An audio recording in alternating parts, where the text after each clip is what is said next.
Palmeiras pagou mais de 200 milhões pelo Paulinho. Quitação do Allianz Parque vira notícia de última hora e Danilo passa a ser prioridade do Abel. Então solta a vinheta aí, GDzation.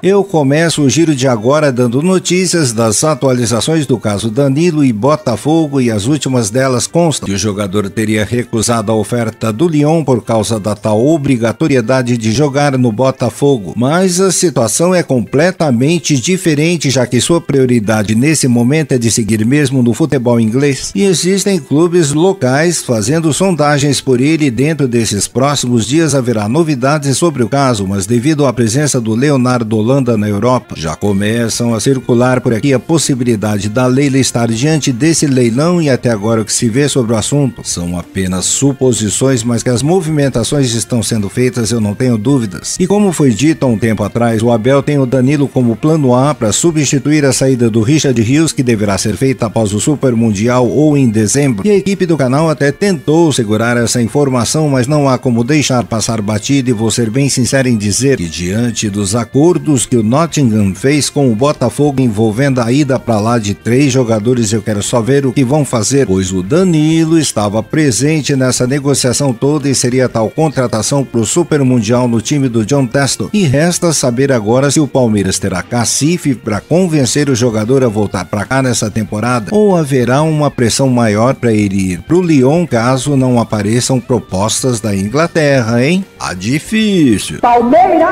Em meio à data FIFA, a agitação na academia de futebol na Barra Funda segue sendo alvo das atenções de muita gente, e o Abel e sua comissão técnica tinham colocado essa semana como chave de braço de que o clube precisava vencer para ter um segundo semestre do jeito aguardado. E entre reuniões, diálogos e mudanças táticas, a comissão técnica vem buscando uma alternativa para fazer o time jogar sem o Estevinho, e no entendimento do Abel hoje, no atual elenco, não existe um jogador capaz de produzir o que o jovem oferece ao time, e por causa dessa pressão que a diretoria está correndo contra o tempo para ter a contratação de um meio atacante antes mesmo da volta ao Brasil, e meu pensamento nisso é um só: do porquê de não terem feito isso antes, né? Esperaram 6 meses no meio da temporada para acordar desse pesadelo, e essa novela eu já vi antes, e vão acabar trazendo qualquer contratação torcendo para alguém da base ainda decidir. E o nome mais cotado e que reúne condições de carregar esse time nas costas é o Alan, e se pelo menos jogar em sua função certa, assim como era no Sub-20, quem saiba não quebre um galhão. E tento sempre não criticar o planejamento, mas não dá, não há justificativa para essa, e fico ainda mais impressionado com tudo, já que foram gastos uma escânea de dinheiro nessa janela de transferências para o problema prosseguir do mesmo jeito de sempre, né?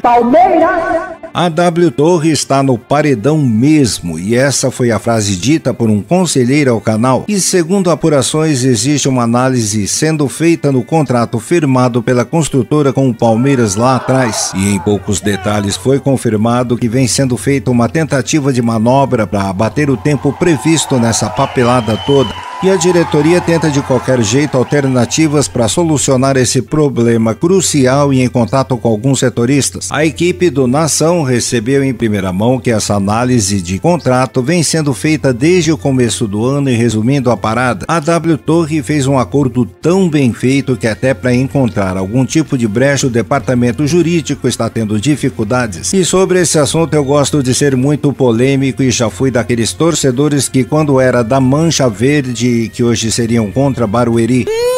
eu gosto assim, amostradinho, e que não gostava nem um pouco daquele estádio, mas não há o que ser feito agora, já que depois desse acordo de 120 milhões de reais, a W Torre fez questão de dobrar a quantidade de shows, chegando ao ponto de até o gramado sintético se desgastar bem mais, e agora indo para Barueri as coisas podem voltar a ser como eram antes, e principalmente com futebol jogado, né?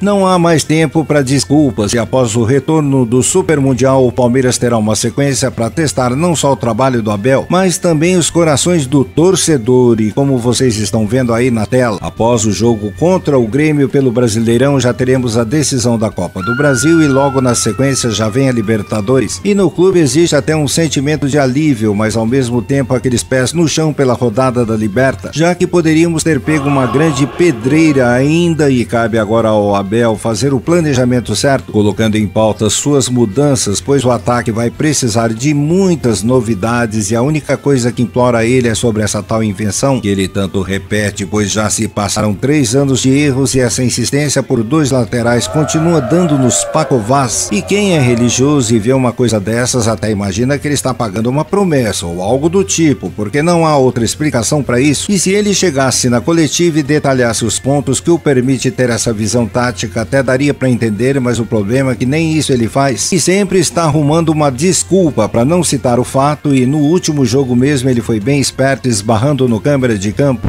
isso de propósito para evitar falar sobre o time na coletiva, e o cara é bem liso mesmo, hein? Palmeiras! Agora a cobra vai fumar cigarrinho de orégano, e se existiam movimentações no conselho para investigar a contratação do Paulinho, agora está oficializado no clube que a auditoria será mesmo colocada em pauta antes do esperado, e a possível cirurgia do jogador, que pode até ter tirado sua alta performance nas decisões, está sendo grande motivo disso, já que a oposição desde o início das negociações vinha sendo contra e vai até o final para punir o responsável, aquele que autorizou esse negócio. E o que a imprensa não está falando e vale a pena ser dito aqui é que se houvesse uma decisão contrária do DM, o negócio não teria ido para frente. Ou seja, se porventura o jogador não tiver condições de desempenhar um alto futebol, a culpa estará nas costas dos tais médicos que se encontram por lá. E quer mais uma notícia para piorar ainda mais o assunto? Os valores que foram anunciados na época de 115 milhões de reais estão muito errados, já que na verdade foram pagos ao todo cerca de 150 milhões de reais,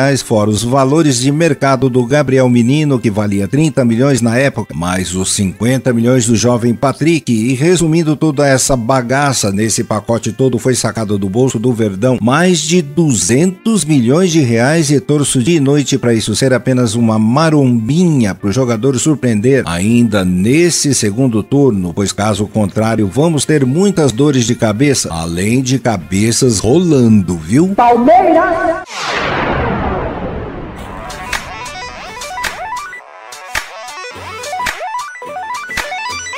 Bom, eu tô ficando por aqui com o giro de notícias de hoje do nosso Verdão e retorno amanhã, se Deus assim o quiser. Obrigado pelos views e likes para os nossos vídeo posts diários e continue assim, pois estaremos sempre juntos por aqui com essa nossa torcida apaixonada e que muito ama esse nosso Verdão em decacampeão. Até amanhã e avante Palmeiras sempre, que de fato é campeão.